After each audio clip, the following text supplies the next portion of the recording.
Hi everyone, and welcome to Attention. I'm Pavio, and if you're new here, thanks for checking this out. Today we'll start applying some of these critical lenses to some works, and hopefully everything I've been talking about these last couple of months will start coming together in a way that'll make a bit more sense. Though I do have in mind a couple of works to apply these lenses to, I thought it would be good to mention a few things first. And right after, I'll put a timestamp where I actually, somewhere around here, I'll get into Magda Szabó's The Door. We won't get too into the novel today because I read this book with Noah over at Everyone Who Reads It Must Converse, and the two of us are still discussing it now, so I'll probably end up putting out another video on this novel later on. Noah, however, did just put out a video on the novel, which I'll have linked below so you can check that out. But today I will be examining a particular character, arguably the only character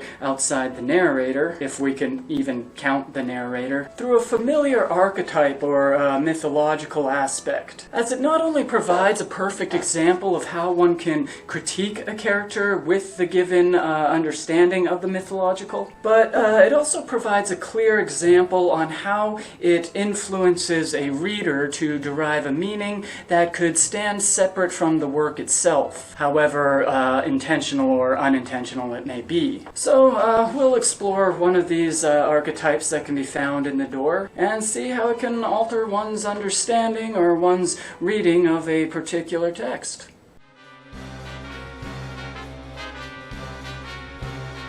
Now, as I said at the beginning, there is a few things I need to clear up first. Probably the most important thing I need to quickly clear up, as this is a fault of my own wording. I've stated in previous videos, as well as in the introduction to this one, that we're applying a lens. Though this isn't necessarily wrong, it can be a bit misleading, especially when it comes to archetypal criticism. I don't want to give the impression that we're applying something that is not already there. There are certain aspects of a text that are brought out into the open when one engages in close reading. To use a quick analogy, when you're looking for a particular book you're not sure if you own or not, you go to your bookshelf and look to see if you have it. Though there were other books on the shelf, you might not give as much attention to those, as they simply weren't what you were after when approaching the shelf. The book didn't appear the moment you decided to look for it either. It was simply there all along, you just didn't see it until you decided to look for it. Which leads me to the second point.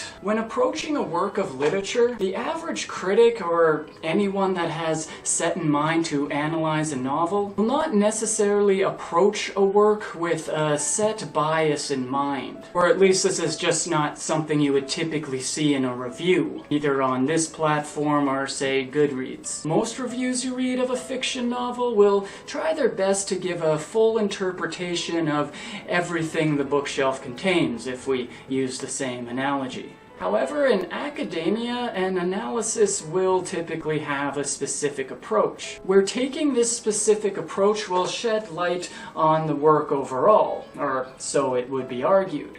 But what isn't argued is if it's there or not. The argument resides toward what degree this aspect has on the overall interpretation of a work.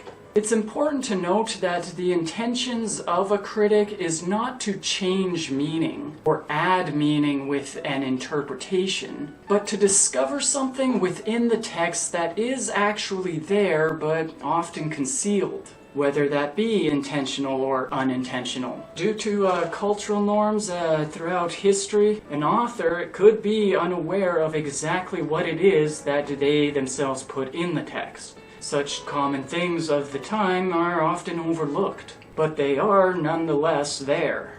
Now, having said all that, let's move over to a novel that insists on myth being a symbolic form as important as language itself in representing the world. Magda Szabó first published her novel The Door in 1987, and in 2005 it was translated, I believe for the second time, into English from the Hungarian by Len Rix. and it'll be the one I am referring to here.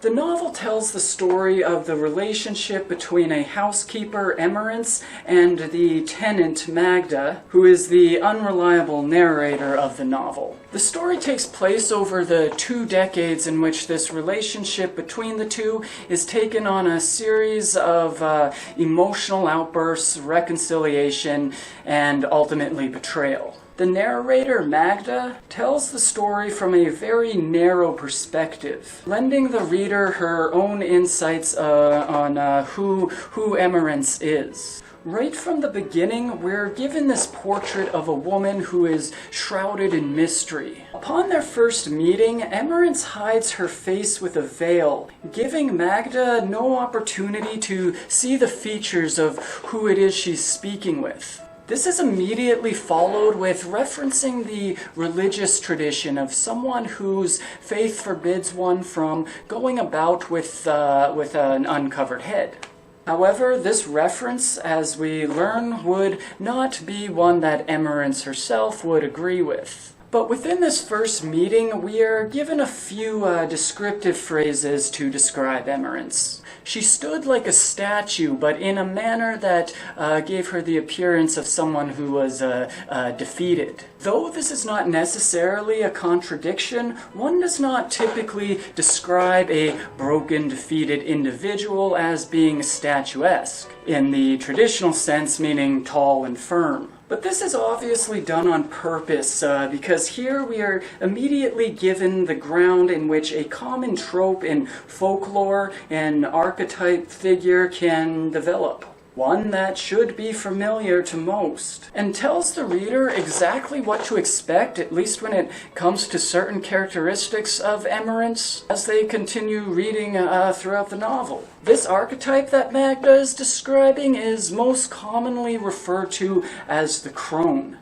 This archetype has appeared in multiple cultures, from Norse mythology to Cuban traditional folklore. The crone is typically seen as an older woman with supernatural associations, often disagreeable, and can either be helpful or inhospitable, often jumping from being antagonistic and being welcoming, with a sense of loyalty.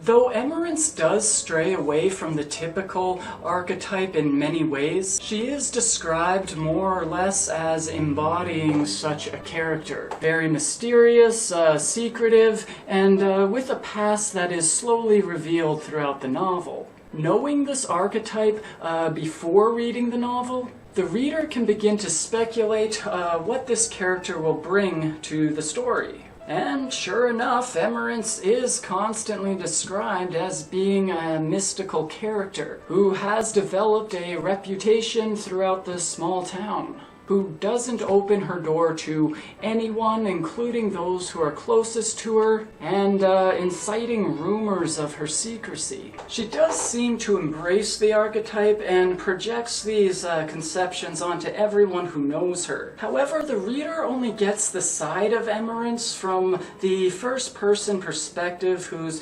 reliability is questionable at best. So is Emerence who she portrays herself to be to the narrator? Or is the narrator romanticizing something that isn't there?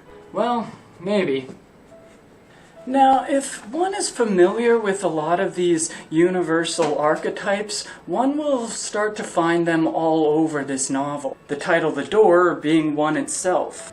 And if one is dedicated enough, one can find all sorts of these universal archetypes in any form of fiction, from the wise old man to the common trickster.